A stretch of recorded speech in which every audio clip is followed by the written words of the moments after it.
Nah, sebelumnya perkenalan diri, saya Vinod Vimilhati Baitina dengan akhir NIM 066. Di sini saya akan menjelaskan kembali tentang jawaban saya di esai ujian akhir semester Stratigrafi dan Geologi Sejarah tahun ajaran 2025 sampai 2026. Nah, di sini akan ada 3 pertanyaan. Untuk yang pertama itu, pada suatu daerah cekungan sedimen ditemukan perubahan litologi dari batu gamping yang kaya akan fosil Brachiopoda dan crinoid menjadi serupi hitam yang miskin akan fosil. Kemudian analisis laboratorium itu menunjukkan adanya penurunan kandungan karbonat dan peningkatan unsur logam serta penurunan keanekaragaman organisme laut secara drastis.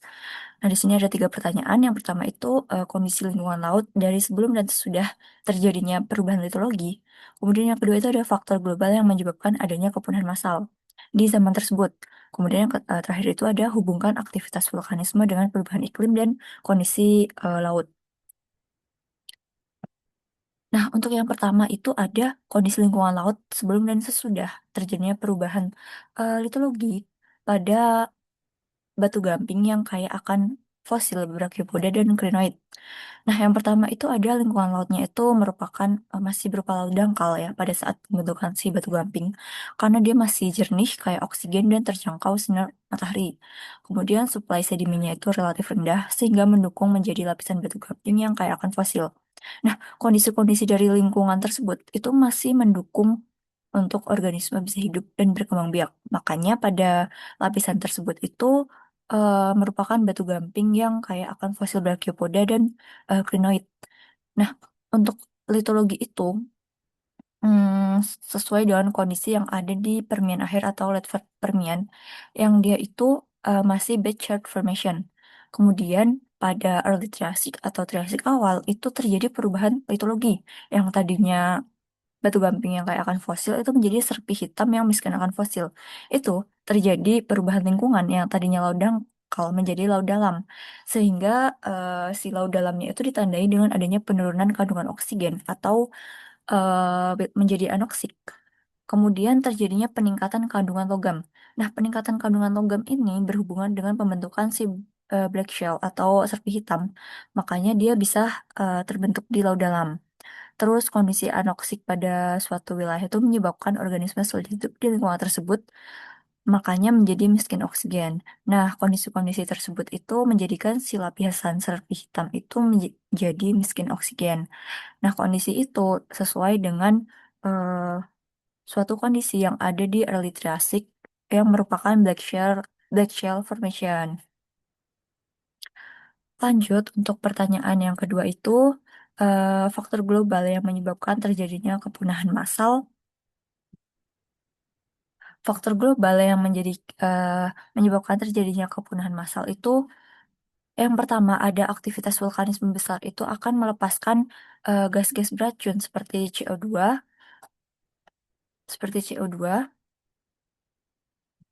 sebentar, seperti CO2, SO2, dan gas-gas rumah kaca ke atmosfer. Nah, si gas-gas beracun itu akan menyebabkan terjadinya pemanasan global. Kemudian si pemanasan global itu akan menyebabkan penurunan oksigen di lautan. Nah, lautan itu akan menjadi anoksik. Nah, kemudian pengasaman lautan akibat meningkatnya CO2 itu menyebabkan penurunan pH laut dan menghambat organisme untuk hidup. Nah, karena terhambatnya organisme hidup itu akan menjadikan kerusakan rantai makanan. Nah, untuk faktor-faktor global yang tadinya disebabkan oleh aktivitas vulkanisme itu akan berkelanjutan sehingga menyebabkan si kerusakan rantai makanan di zaman Permian sampai Triasik. Nah, itu akan menyebabkan terjadinya kepunahan massal. Nah, untuk yang ketiga itu ada hubungan dari aktivitas vulkanisme dengan perubahan iklim dan kondisi di lautan. Aktivitas vulkanisme yang ada di zaman Permian Triasik itu mengakibatkan banjir basalt Siberian Traps di wilayah Siberia yang mengakibatkan produk-produk yang dikeluarkan oleh aktivitas vulkanisme itu menyebabkan kenaikan suhu global atau global warming. Nah, si global warming itu akan menyebabkan penurunan kadar oksigen sehingga lautan itu bersifat asam karbonat dan menghambat pembentukan cangkang organisme sehingga mengalami penurunan populasi. Nah, jadi hubungan aktivitas vulkanisme pada perubahan iklim itu menyebabkan iklim yang ada di Permian sampai Triasik itu terjadi kenaikan suhu atau global warming. Nah, global warming itu akan menyebabkan penurunan kadar oksigen di lautan sehingga lautan itu akan bersifat asam dan mengalami populasi. Makanya kepunahan massal yang ada di Permian Triasik itu menyebabkan kurang lebih 90% organisme darat itu punah dan 60-70% organisme di lautan itu juga punah. Nah, lanjut untuk pertanyaan yang ketiga. Pertanyaan yang kedua itu penambang stratigrafi ditemukan pada batas lapisan antara batu lempung amonit dengan lapisan tipis kayak iridium dan shock quartz. Buktikan bahwa yang pertama itu ada bukti-bukti geologi menunjukkan adanya kepunahan massal di zaman akhir Kapur. Kemudian untuk yang kedua itu hubungan antara tumpukan meteorit dengan perubahan lingkungan global pada zaman akhir Kapur. Nah, yang pertama itu ada buktikan geologi, bukti-bukti geologi yang ditemukan pada akhir zaman Kapur. Yang pertama itu ada lapisan kaya iridium yang merupakan unsur-unsur langka di kerak bumi namun melimpah di meteorit. Nah, karena ditemukan iridium di suatu lapisan di zaman akhir Kapur, itu mengindikasikan adanya tumbukan meteorit di akhir zaman Kapur. Terus adanya shock quartz yang terbentuk akibat tekanan dan suhu yang tinggi ketika terjadi tumbukan benda luar angkasa. Nah, tadinya di akhir Kapur ini, shock quartz itu merupakan kuarsa biasa yang terkena deformasi akibat tekanan dan suhu yang tinggi ketika terjadi tumbukan si meteorit. Terus hilangnya fosil dinosaurus di lapisan setelahnya itu menunjukkan adanya kepunahan massal pada batas Kapur dan Paleogen. Lalu untuk yang kedua itu, hubungan tumbukan meteorit dengan perubahan lingkungan global pada zaman akhir Kapur adalah yang pertama itu ada tumbukan meteorit akan melepaskan material seperti debu, batuan, dan aerosol ke atmosfer sehingga menutupi cahaya matahari dan terjadinya penurunan suhu bumi atau winter.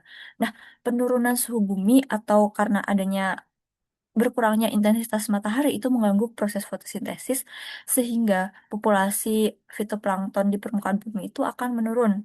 Nah, adanya penurunan fitoplankton itu menyebabkan rantai makanan terganggu dari produsen hingga predator puncak. Lanjut untuk pertanyaan yang terakhir itu, analisis pada isotop oksigen itu menunjukkan bahwa isotop oksigen meningkat pada interval tertentu kemudian akan menurun di lapisan yang lebih mudah.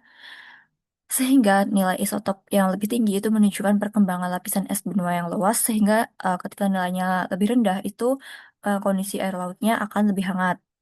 Nah, yang pertama itu prinsip dasar penggunaan isotop oksigen dengan rekonstruksi paleoklimat. Terus yang kedua, mengapa peningkatan nilai isotop oksigen dihubungkan dengan periode glasial. Lalu hubungan yang ketiga itu, eh, pertanyaan ketiga itu hubungan perubahan volume es global dengan komposisi isotop air di lautan.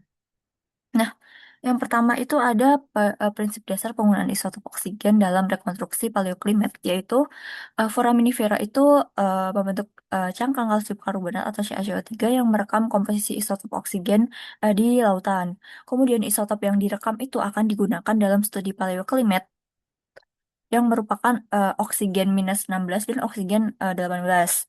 Nah, rasio perbandingan antara oksigen 16 dan oksigen 18 itu disebut sebagai isotop oksigen.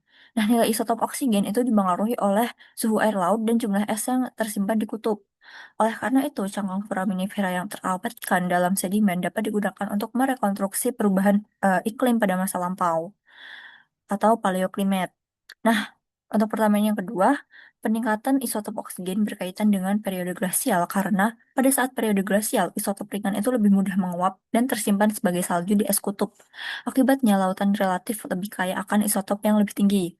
Nah, sedangkan foraminifera lebih sering menggunakan air laut yang kaya akan isotop oksigen yang lebih tinggi untuk membentuk cangkangnya. Sehingga pada saat eh, nilai oksigen lebih tinggi itu dikaitkan dengan air laut yang menunjukkan pendinginan global dan perkembangan lapisan es yang luas. Lanjut untuk pertanyaan yang terakhir, hubungan volume es global dengan komposisi isotop air laut, yaitu pada saat iklim mendingin atau saat periode glasial, maka akan tersimpan lebih banyak isotop rendah dalam laut. Kemudian lautan itu kaya akan isotop lebih tinggi. Namun, karena foraminifera lebih sering menggunakan isotop oksigen yang lebih tinggi, otomatis isotop oksigen yang lebih tinggi itu akan sering berkurang kan. Nah, saat iklim mulai menghangat, maka air es akan mencair dan isotop oksigen yang lebih rendah itu akan kembali ke lautan. Sehingga rasio perbandingan antara isotop oksigen yang lebih rendah dan isotop oksigen yang lebih tinggi itu akan sangat berbeda terbalik. Nah, isotop oksigen yang lebih tinggi itu akan menurun, sedangkan isotop oksigen yang lebih rendah itu akan naik. Nah, jadi ketika isotop oksigen rendah itu maka kondisi lautan akan lebih hangat. Namun ketika isotop oksigen yang lebih tinggi, maka kondisi lautan sedang mengalami masa glasial.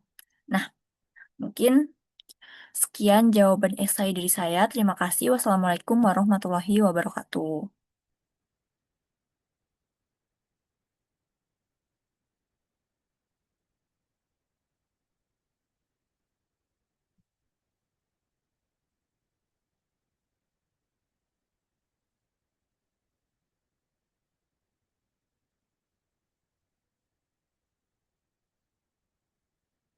Sumpah.